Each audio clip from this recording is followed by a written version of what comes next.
Les recettes annuelles d'exportation du café au Rwanda ont atteint 64,1 millions de dollars en 2017, selon un rapport de l'Office national des exportations agricoles. Le rapport indique une augmentation de la valeur monétaire de près de 10% par rapport aux 58,5 millions de dollars gagnés en 2016. Cette croissance est attribuée en partie au prix favorable sur le marché mondial qui s'établissait en moyenne à 3,7 dollars le kilogramme de café entre novembre et décembre 2017.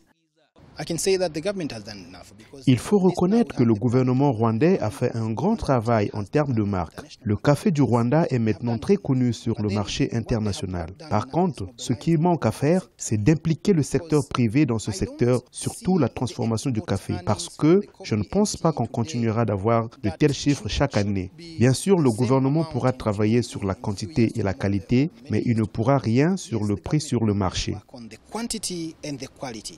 La croissance en exportation caféière est également due aux volumes élevés de café vendus en décembre 2017, soit plus d'1,8 tonnes contre 1,4 tonnes vendues au cours de la même période en 2016. Malgré tous les efforts consentis, les experts trouvent que le Rwanda peut faire mieux pour équilibrer ses exportations et importations caféières.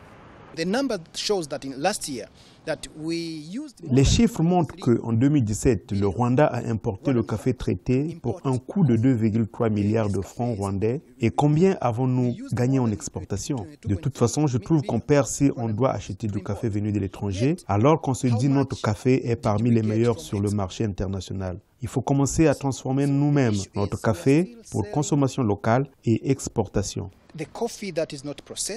Le café est la principale culture d'exportation du Rwanda et enregistre en moyenne 24% des exportations agricoles totales au cours des 10 dernières années. La culture soutient les moyens de subsistance de plus de 400 000 agriculteurs dans tout le pays.